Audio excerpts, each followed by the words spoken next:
Hello students, आज हम नया टॉपिक स्टार्ट करने जा रहे हैं। टॉपिक का नाम है त्रिकोणमिति का परिचय। इससे पहले हमने 5वीं प्रश्नावली समांतर श्रेणी पूरी कर ली है, जिससे विद्यार्थी को वो टॉपिक पूरा करना हो उसके प्रत्येक प्रश्न हमने हल करवाए हैं स्टेप बाय स्टेप, सबसे आसान भाषा के साथ। तो जो भी वीडियो देखने हो उसमें जो भी प्रश्न आपको देखना हो प्रश्न वाइज आपको उसमें वीडियो मिल जाएंगे। लिंक डिस्क्रिप्शन बॉक्स में है, चैनल पे जाइए, प्लेलिस्ट में मिल जाएगी आपको, वीडियो में मिल जाएगा। 5वीं प्रश्नावली पूरी करवाई गई है, उसके जितने भी प्रश्न थे सब करवाए गए हैं। आज हम शुरू कर रहे हैं अब जो क्लास 10th है, कक्षा 10 का 8वां टॉपिक, इसका नाम है त्रिकोणमिति। और आज हम इस त्रिकोणमिति के बारे में पढ़ेंगे, जो इसका साधारण परिचय है, क्या चीज़ होती है त्रिकोणमिति, त्रिकोणमिति में कौन कौन से चीज़ अपने को काम आएगी, क्या हमें चाहिए होगा और किस प्रकार हमें उस जो चीज़ें हैं उनको प्रयोग में देंगे। तो त्रिकोणमिति एक ऐसा टॉपिक है जिससे बच्चे सबसे मुश्किल समझते हैं, जबकि वास्तविकता यह है कि इससे आसान टॉपिक कोई प्रश्नावली में है ही नहीं। सबसे आसान टॉपिक बात करें तो यही होगा। अब बच्चे इससे क्यों घबराते हैं? क्योंकि बच्चों ने इसे पहले पढ़ा नहीं होता। कक्षा 9 तक आप पढ़ के आते हो, त्रिकोणमिति नाम का कोई शब्द ही नहीं सुना होता। यहीं आके आप ये साइन कोस टेन कोट ये सब सुनने को मिलता है आपको। तो इसी वजह से बच्चे सोचते हैं कि ये नया है कुछ और ये मुश्किल है। 10th में आके ऐड हुआ है, इसका मतलब मुश्किल है। और इसमें डरते क्यों हैं? क्यों डरते हैं? क्योंकि बच्चे इसके प्रत्येक जो भी कॉन्सेप्ट होता है, नया मैटर होता है, इतना ध्यान देते नहीं, प्रत्येक कॉन्सेप्ट को क्लियर नहीं करते। और जो चीज़ क्लियर नहीं की जाती वो तो डराती है। जब तक डर के आप पास नहीं जाओगे तब तक आपको डर डराएगा। यही वजह है कि आप त्रिकोणमिति को मुश्किल समझते हो। अगर आप त्रिकोणमिति के प्रत्येक कॉन्सेप्ट को एकदम आसान से बेसिक तरीके से अगर एक बार सीख लोगे तो उसके बाद कोई भी दिक्कत नहीं आएगी किसी भी बच्चे को। बस आपको प्रत्येक कॉन्सेप्ट को एकदम अच्छे से क्लियर करना होगा। जो भी चीज़ आती है एकदम अच्छे से उसको समझना होगा। त्रिकोणमिति की अगर आप बात करोगे तो त्रिकोणमिति गणित के अगर विषय की बात करें, अपने गणित विषय की, तो इस विषय का सबसे महत्वपूर्ण बिंदु कौन सा है? वो त्रिकोणमिति है। त्रिकोणमिति आपको गणित में अगर आप 10th के बाद भी पढ़ोगे तो आपको त्रिकोणमिति मिलेगी। और वैज्ञानिक लोग जैसे मोबाइल बनाया है, बुर्ज खलीफा है, इसकी ऊंचाई भी अगर आप एक पेज पे ज्ञात करना चाहोगे तो वो सिर्फ और सिर्फ त्रिकोणमिति की सहायता से ही कर पाते हैं। यानी वैज्ञानिकों को भी इसकी आवश्यकता पड़ती है। त्रिकोणमिति कोई सस्ता हलवा नहीं है, सबसे महत्वपूर्ण हलवा है। इसको जो बच्चा समझ गया, गणित उसके लिए बाएं हाथ का खेल है।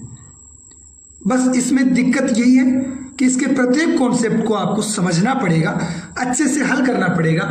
हर एक चीज को एनालाइज कर करके, प्रत्येक चीज को बार बार अभ्यास करके आपको सीखना पड़ेगा। अब देखते हैं त्रिकोणमिति। त्रिकोणमिति का जो नाम है, इसी में इसका अर्थ छुपा हुआ है। इसके बारे में हम क्या पढ़ेंगे, इस नाम में सब कुछ छुपा हुआ है। और त्रिकोणमिति ही हमें, ये नाम जो त्रिकोणमिति नाम है वही हमें बताएगा कि इसमें हमें किसका प्रयोग करना है। अब देखते हैं नाम में कैसे। जैसे सबसे पहले संस्कृत सबने पढ़ी होगी, इसमें त्रि लिखा हुआ है। त्रि का मतलब तीन, त्रि का मतलब तीन। कोण, कोने सभी जानते हो आप, कोण क्या होते हैं? जो भी दो भुजाओं के मध्य जो बनता है कोण बनता है। और मिति यानी मापना, यानी आपने को करना क्या है, तीन कोणों की माप ज्ञात करनी है इसमें, और कुछ भी नहीं करना है। और इधर ट्राई यानी थ्री, गोन यानी भुजाएं, और मैट्रिक यानी मापन, यानी तीन भुजाओं का मापन बोले या फिर तीन कोणों का मापन बोले, यही करना है हमें पूरी की पूरी प्रश्नावली में। पूरी की पूरी प्रश्नावली में हमें क्या करना है, तीन भुजाओं या तीन कोणों का मापन करना। और तीन कोण किसमें होते हैं? तीन कोण किसमें होते हैं? आमतौर पर हम देखते हैं एक त्रिभुज के अंदर कितने कोण बनते हैं? 3 कोण बनते हैं। अब हमें इस प्रश्नावली के अंदर किस चीज का प्रयोग करना है? एक त्रिभुज का प्रयोग करना है। त्रिभुज भी अनेक प्रकार के होते हैं। अब ये अपने विवेक पे बात है, ये अपने हिसाब से इसको चलना पड़ेगा। हम इसमें समकोण त्रिभुज का प्रयोग करेंगे। कौन सी त्रिभुज का करेंगे? समकोण त्रिभुज का। मैं एक समकोण त्रिभुज बनाता हूं, उसके बारे में थोड़ा सा विस्तार से पढ़ेंगे, समकोण त्रिभुज के बारे में।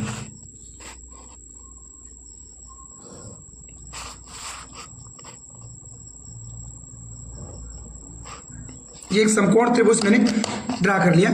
अब देखिए इस समकोण त्रिभुज के अंदर क्या होता है, ये एक कोण 90 डिग्री का फिक्स हुआ, तभी तो इसको समकोण त्रिभुज बोलते हैं। समकोण त्रिभुज वो होता है जिसमें एक कोण 90 डिग्री का हो।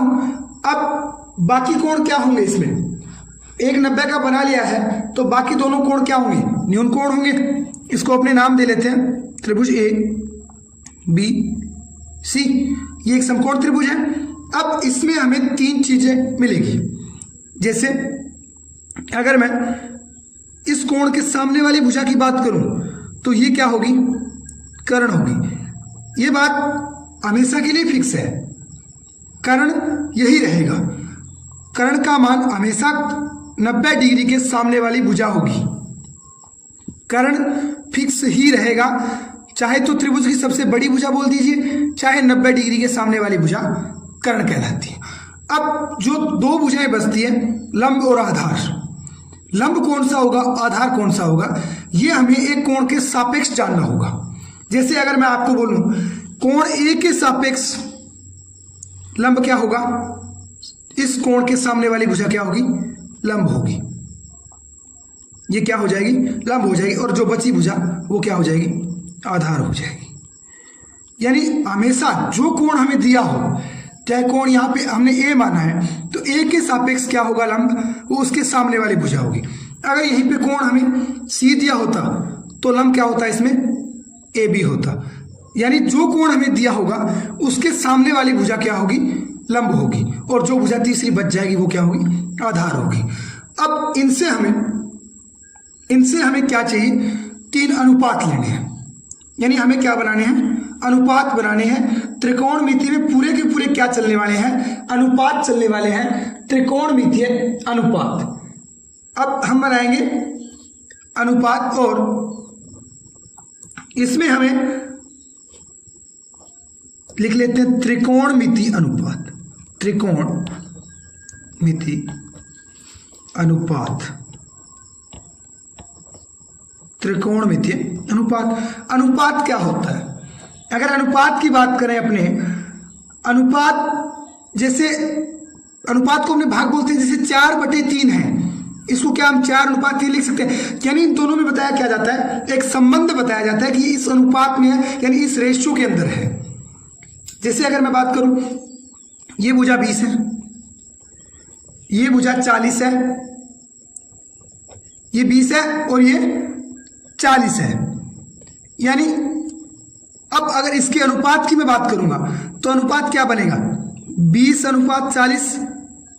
यानी ये और कट रहा है, किससे कट रहा है, 1:2। तो इस भुजा के बीच अनुपात क्या होगा, 1:2। यानी इस त्रिभुज की ये दो भुजाएं 1:2 में है। फिर अपने इसमें जो भी मान आ रहा है वो कोई दिक्कत नहीं होती, अपने इसके साथ 10 का गुणा करा के जो भी मान बना रहे हैं, यानी अनुपात सेम आएगा। अब ये भुजाएं अलग अलग हो सकती है, भी अनुपात 1:2 से तो आप ये भी बना सकते हो 5 और 10, यानी भुजाएं बन रही है, अनेक प्रकार की बन सकती है। लेकिन इस कोण के लिए ये भुजाएं क्या रहेगी, अनुपात क्या रहेगा। अगर यहाँ पे कोण 30 डिग्री है तो ये अनुपात क्या रहेगा, हमेशा, चाहे आप कितनी बड़ी भुजाएं ले लो, त्रिभुज बना लो, ये अनुपात हमेशा समान रहेगा। अब अपनी बात करते हैं त्रिकोणमितीय अनुपात की। इनको अनुपात के रूप में लिखते हैं तो सबसे पहले अगर अपने लंब के अनुपात लिखें तो क्या लिख सकते हैं इसको, लंब अनुपात कर्ण, और क्या लिख सकते हैं, लंब अनुपात आधार, लंब अनुपात आधार। एक क्या बन रहा है, अब इसके लिए दोनों आ चुके हैं, अब इसके लिए ले लेते हैं। एक क्या बन जाएगा, आधार अनुपात कर्ण, एक बन जाएगा आधार अनुपात लंब, आधार अनुपात लंब, एक बन जाएगा। अब इसके लिए दोनों आ चुके हैं, अब कर्ण, एक क्या बन जाएगा, कर्ण अनुपात लंब ले लीजिए पहले, कर्ण अनुपात लंब, और एक बन जाएगा कर्ण अनुपात आधार। यानी अपने पास अनुपात कितने बनते हैं एक त्रिभुज से, 1 2 3 4 5 6 ही बनेंगे, 6 से ज्यादा आप नहीं बना सकते एक त्रिभुज से। इसकी तीनों भुजाओं के अगर आप अनुपात निकालोगे तो 6 से ज्यादा नहीं बना सकते। अतः त्रिकोणमितीय अनुपात कितने होते हैं, 6 होते हैं। अब मैं आपको बता देता हूं ये कौन कौन से होते हैं। इसके लिए बाद में मैं आपको एकदम आसान तरीका भी बता दूंगा, ट्रिक भी बता दूंगा। सबसे आसान ट्रिक एकदम याद रखने की आपको जरूरत ही नहीं पड़ेगी याद करने की, सबसे आसान तरीका इसका बता दूंगा। अब लंब अनुपात करण को आप त्रिकोणमितीय अनुपात में बात करेंगे। इतना बोलना मुश्किल होता है, इसको आप सीधा क्या बोल सकते हो, साइन बोल सकते हो। क्या बोल सकते हो, साइन बोल सकते हो। लंब और जो करण है इसका अनुपात क्या होता है, साइन होता है। उसके बाद लंब और आधार, लंब और आधार ये किसका अनुपात होता है, इस अनुपात को आप tan लिखोगे।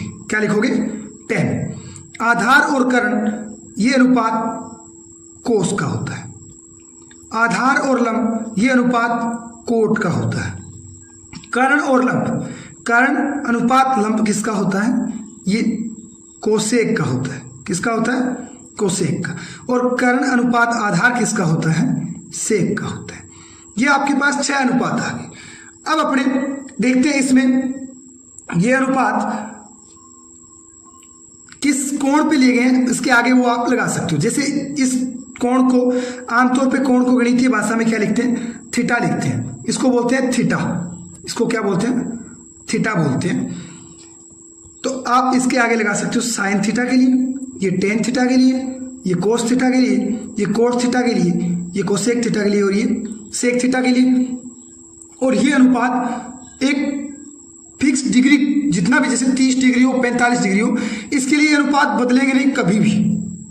जैसे आपको एक उदाहरण देता हूं मैं छोटा सा। मैंने 3 त्रिभुज बनाए हुए हैं, पहले से मैंने ड्रॉ किए हुए हैं।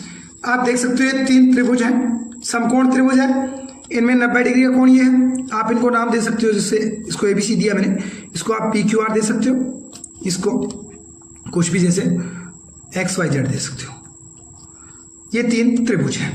अब इनमें अगर आप साइन 30 के लिए अनुपात देखोगे, साइन का अनुपात क्या था, जैसे tan के लिए देखते हैं, अपने लंब आधार अपने पास है, तो tan थीटा के लिए देखते हैं। जैसे tan 30 के लिए मैं अनुपात की बात करूं, इसमें tan 30 का अनुपात क्या बन जाएगा, इसमें लंब कितना है, tan का अनुपात क्या लिखा है मैंने, लंब अनुपात आधार। तो अनुपात क्या बन रहा है, लंब का मान 10 अनुपात 20, यही तो बन रहा है। और ये अनुपात कितना आ रहा है, 1 अनुपात 2।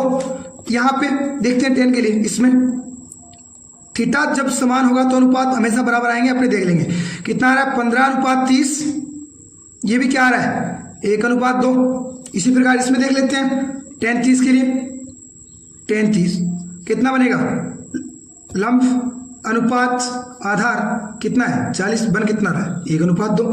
यानी अगर ये थीटा का मान फिक्स है, जहां भी ये समान बनेगा, जहां भी आपको 30 डिग्री 45 डिग्री एक जैसा दिखे, तो उनको आप सेम रेशो में मान सकते हो।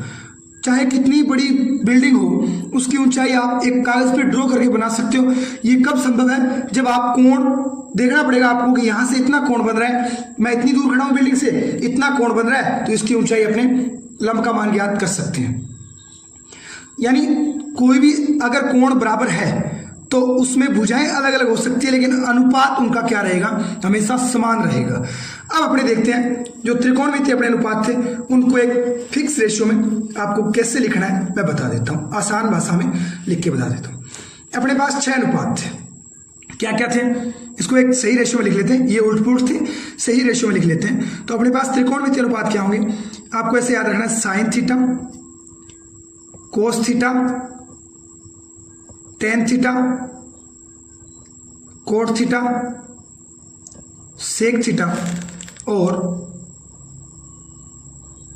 Cosec theta. अब इनके रेशियो आपको लिखने कैसे, जैसे इसका क्या था, लंब बटे कर्ण, यानी लंब अनुपात कर्ण, और अनुपात को अपने भाग में लिखते हैं, तो ये क्या बन जाएगा, लंब बटे कर्ण। ये किसका बन गया, साइन का। कोस का देखते हैं, कोस का क्या था, इधर देखो कोस, ये रहा, आधार बटे कर्ण। कोस का क्या होता है, आधार बटे कर्ण। टेन का देखते हैं, इधर लिख लेते हैं, टेन थीटा। टेन थीटा का देखिए क्या था, इधर आई, लंब बटे आधार, क्या था, लंब बटे आधार। अब कोट का देखते हैं अपने, कोट थीटा बराबर क्या बन जाएगा, देखिए इससे आधार बटे लंब, आधार बटे लंब। और सेक थीटा, सेक थीटा बराबर क्या था, सेक थीटा बराबर देख लीजिए क्या था, कर्ण बटे आधार, कर्ण बटे आधार। और लास्ट में क्या बचा अपने पास, कोसेक थीटा, कोसेक थीटा बराबर क्या है, कर्ण बटे लंब। क्या बन जाएगा, कर्ण बटे लंब। ये 6 अनुपात है ऐसे। अब एक चीज आपको ध्यान में रखनी है, इसके लिए आपको एक ट्रिक बता रहा हूं। जैसे अपनी भाषा में अगर बात करें अपने, तो लंब को जैसे अपनी भाषा में ABCD में लिखेंगे आप, तो क्या लिखेंगे, LAMB, यानी इसका पहला अक्षर क्या है, L। आधार को आप लिखोगे तो AADHAR, आधार यानी A लिखोगे। और कर्ण यानी KARN, तो आप पहला अक्षर क्या मिलेगा आपको, K। अब इससे अगर आप लिखो तो ये क्या बन जाएगा, लंब यानी L बटे K, आधार यानी A बटे कर्ण यानी K, और इधर L यानी लंब बटे आधार यानी A, आधार यानी A बटे लंब L, और ये कर्ण यानी K बटे आधार A, और कर्ण K यानी A। अब इसके लिए एक ट्रिक है, ट्रिक क्या है, इसके लिए एक ट्रिक है, बहुत ही आसान सी ट्रिक है, जो इसको एकदम आसान भाषा में आपको याद करवा देगी। वो ट्रिक क्या है, लाल बटे कक्का। क्या है, लाल बटे कक्का। अब इससे कैसे बनाएंगे, देखो पहला अपना अनुपात क्या था, आपको इस रेशियो में याद रखने, sine cos tan cot sec cosec, sine cos tan cot sec cosec. तो पहला अपना क्या था, साइन, इधर से स्टार्ट करने अपने को, ऊपर से क्या करने, ऊपर से चलता जाना। पहले साइन आ रहा है, उसके बाद कोस, उसके बाद टेन। तो साइन का क्या हो जाएगा, L बटे के, कोस का क्या हो जाएगा, A बटे के, और टेन का क्या हो जाएगा, L बटे A। अब 3 तक पहुंच चुके हो, उसके बाद आपको इधर से चलना है, ऐसे इधर से चलना है। पहला क्या आएगा, कोट, कोट का क्या हो जाएगा, A बटे L, उसके बाद सेक K बटा A, और उसके बाद कोसेक यानी कर्ण बटे लंब। अब अगर आप एक चीज नोटिस कर सको तो यार ध्यान से देखिए, साइन में क्या था, लंब बटे कर्ण, और कोसेक में क्या है, कर्ण बटे लंब, यानी इसका उल्टा हो रहा है, ऊपर वाला नीचे जा रहा है, नीचे वाला ऊपर जा रहा है। और इधर कोस में देखिए आधार बटे कर्ण, और सेक में देखिए कर्ण बटे आधार, यानी उल्टा हो रहा है। अगर आप इसको ऐसे लिखना चाहें, जैसे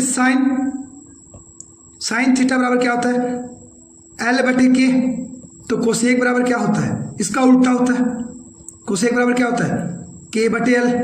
और कोस बराबर क्या होता है, कोस बराबर होता है A बटे के, तो सेक बराबर क्या होता है, K बटे A, यानी उल्टा हो जाता है इसका। इसी प्रकार टेन बराबर क्या होता है, L बटे A, L बटे A। टेन बराबर क्या होता है, लंब बटे आधार यानी L बटे A, और कोट क्या हो जाता है इसका उल्टा, कोट क्या बनता है, A बटे L। इसको आप ऐसे भी याद रख सकते हो। ये 3 याद करने के बाद आपको दिक्कत नहीं आएगी। साइन का उल्टा कोसेक, कोस का उल्टा सेक, और टेन का उल्टा कोट। अब आपके पास अनुपात तीनों आ चुके हैं थीटा के लिए। अब इनका आपको प्रयोग कैसे करना है, कहाँ पे इनका प्रयोग करना है। अब आपने एक चीज सुनी होगी, पाइथागोरस, और ये कर्ण आधार लंब, ये पाइथागोरस जी नहीं बताए थे हमें। तो पाइथागोरस आपने नाम सुना होगा, उस प्रमेय को आपको देखना होगा। पाइथागोरस प्रमेय क्या होती है, इस प्रश्नावली में पूरी की पूरी प्रश्नावली को जो अपनी उंगलियों पे नचाएगी वो क्या होगी, वो होगी पाइथागोरस प्रमेय। ये आपको याद करनी होगी, पाइथागोरस प्रमेय। ये प्रमेय आपको क्या कहती है, ये प्रमेय कहती है कि कर्ण स्क्वायर यानी जो सबसे बड़ी भुजा है, जो सबसे बड़ी भुजा है यानी कर्ण का वर्ग, सबसे बड़ी भुजा का वर्ग, छोटे वाली दोनों भुजाएं यानी लंब का वर्ग और आधार का वर्ग, इन दोनों के वर्गों के योग के बराबर होता है। यानी सबसे बड़ी जो भुजा है उसका वर्ग अन्य जो दोनों भुजाएं हैं इनके वर्गों के योग के बराबर होता है। अब आप जानते हो त्रिभुज, आपने पहले समकोण त्रिभुज देख लिया, उसमें कर्ण क्या होता है, आधार क्या होता है, लंब क्या होता है, ये आप जान चुके हो। अब हमें इसमें त्रिकोणमितीय अनुपातों का प्रयोग कैसे करना है, कैसे हमें कर्ण का मान ज्ञात करके सभी त्रिकोणमितीय अनुपात लिखने हैं, इन सब के बारे में हम पढ़ेंगे नेक्स्ट क्लास में, यानी अपनी जो भी कल नेक्स्ट क्लास आएगी उसमें हम पढ़ेंगे। तो ये सब जानने के लिए चैनल को सब्सक्राइब कर लेना, क्योंकि कल ही मैं ये वीडियो डालने वाला हूँ, कैसे अपने इन सब का प्रयोग करेंगे, कैसे लंब और आधार अगर हमें पता हो तो कर्ण का मान निकालेंगे, कैसे त्रिकोणमितीय अनुपात द्वारा हम किसी भी बिल्डिंग की ऊंचाई जान सकते हैं, इन सब के बारे में अपने नेक्स्ट वीडियो में पढ़ेंगे।